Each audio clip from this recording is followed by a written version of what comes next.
दोस्तों 14 सितंबर यानी कि हिंदी दिवस आने वाला है। स्कूलों और कॉलेजों में हिंदी पखवाड़े की तो शुरुआत भी हो गई है।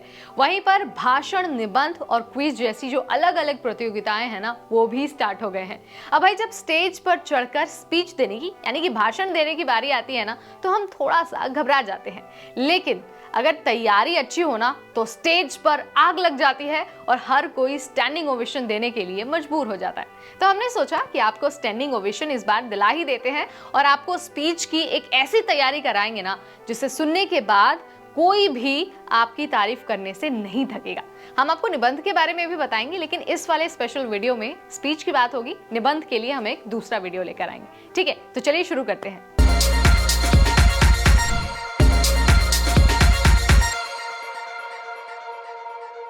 देखिए दोस्तों, स्पीच से यानी कि भाषण से 2-3 दिन पहले ना आपको अच्छे से तैयारी कर लेनी है। स्पीच में 3 भाग होते हैं, इंट्रो, बॉडी और आउट्रो। अगर हिंदी में हम बोले तो प्रस्तावना, मुख्य अंश और उपसंहार। क्योंकि हिंदी दिवस पर ही हम भाषण देने वाले हैं, तो थोड़ा सा हमें हिंदी पर पकड़ रखना बहुत जरूरी होगा। अब ध्यान रखना है कि हिंदी दिवस पर जब आप स्पीच दे रहे हैं तो ज्यादा से ज्यादा हिंदी के शब्दों का इस्तेमाल करना है। प्रस्तावना यानी कि जो आपकी शुरुआत होगी भाषण की, जो आपके स्पीच की शुरुआत होगी ना, वो बहुत ही खूबसूरत होनी चाहिए। आप किसी पंक्ति का इस्तेमाल कर सकते हैं या फिर किसी कविता से भी अपने भाषण की शुरुआत कर सकते हैं। मैं आपको एग्जाम्पल के लिए बता देती हूँ। आप कह सकते हैं, हमारी एकता और अखंडता ही हमारे देश की पहचान है, हिंदुस्तानी है हम और हिंदी हमारी जुबान है। पंक्तियां बोलने के बाद आपको अपने भाषण की शुरुआत करनी है। आपको लोगों को ग्रीट करते हुए यानी कि उनका अभिवादन करते हुए शुरू करना है और कहना है, सभा में मौजूद आदरणीय मुख्य अतिथि, गुरुजन और मेरे प्रिय साथीगण, आज हम एक खास दिन को मनाने के लिए यहाँ पर एकत्रित हुए हैं और वो खास दिन है हिंदी दिवस। इस मौके पर मैं अपने कुछ विचार आपके सामने प्रस्तुत करने की इजाजत चाहता हूँ, या अगर कोई लड़की बोल रही है तो इजाजत चाहती हूँ। उसके बाद ये हो गया आपका प्रस्तावना, ये हो गया आपका इंट्रो, यानी कि यहाँ से आपका भाषण शुरू हो गया है। अब आपको बोलना है मुख्य अंश, यानी कि जो आपकी बॉडी होगी भाषण की, स्पीच की, वो आपको शुरू करना है। आप बोल सकते हैं, हर साल 14 सितंबर को हम हिंदी दिवस के रूप में मनाते हैं।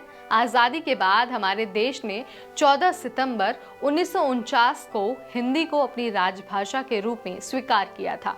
इसके बाद हर साल हिंदी को बढ़ावा देने के उद्देश्य से 1953 से ही हर साल 14 सितंबर को हिंदी दिवस के रूप में मनाया जाता है। इसके बाद आप इसको कंटिन्यू करते हुए कह सकते हैं, हम सभी ये तो जानते ही हैं कि भारत एक विविध देश है जहां अनेक भाषाएं, जातियां और संस्कृतियां मिलती हैं, लेकिन इतनी विविधताओं के बाद भी हिंदी भाषा वो माध्यम है जो हम सभी को एक साथ आने का और एकता के सूत्र में बंधने का मार्ग दिखाती है। वैसे तो आज के युग में हर एक भाषा का अपना महत्व है, लेकिन हिंदी हमारा मुकुट है और उसका स्थान कोई और नहीं ले सकता। कई लोग ऐसे भी होंगे जो भूलवश हिंदी को कमतर समझते होंगे और हिंदी बोलने में शर्माते होंगे, लेकिन हमें ये सोच बदलनी है और लोगों को इसका महत्व समझाना है। तो आइए हम सभी आज ये शपथ लेते हैं कि हिंदी को हम सीखेंगे और गर्व से उसका इस्तेमाल भी करेंगे। हिंदी हमारा मान है, सम्मान है और हमारी पहचान है। आप चाहें तो इसके अलावा भी बहुत सारी चीज़ें ऐड कर सकते हैं। आप चाहें तो इसमें कुछ डेटा यूज़ कर सकते हैं, कुछ और फैक्ट इसमें यूज़ कर सकते हैं, हिस्ट्री यूज़ कर सकते हैं। बस आपको क्या करना है, बहुत ही उसे बेहतरीन तरीके से पेश करना है और तैयारी अच्छे से करनी है। ठीक है, अब बारी आती है आउट्रो, यानी कि जिसे हम हिंदी में उपसंहार कहते हैं उसकी, यानी कि जब आपको अपना स्पीच फाइनली एंड करना है। आउट्रो करते वक्त ना आपको कुछ अच्छे और बहुत प्यारे प्यारे शब्दों का इस्तेमाल करना होगा। चेहरे पर मुस्कुराहट आपको रखनी है और उसके बाद आप कह सकते हैं, इन शब्दों के साथ मैं अपनी वाणी को विराम देता हूँ या फिर विराम देती हूँ। आप सभी ने मुझे सुना, इसके लिए आपका आभार।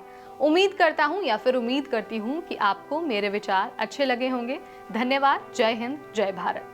तो ये हो गई आपकी परफेक्ट स्पीच। आपको इंट्रो के बारे में भी जानकारी हो गई, बॉडी भी पता चल गई यानी कि मुख्य अंश, और आपको आउट्रो के बारे में भी पता चल गया है। अगर आप ये सारी चीजें अपने स्पीच में इंक्लूड करेंगे, इन सारी चीजों को ध्यान में रखेंगे, तैयारी करेंगे 3-4 दिन पहले से ही, तो हम डैम श्योर कि आपको स्टैंडिंग ओवेशन जरूर मिलेगा और हर तरफ आपके लिए तालियां बज जाएंगी।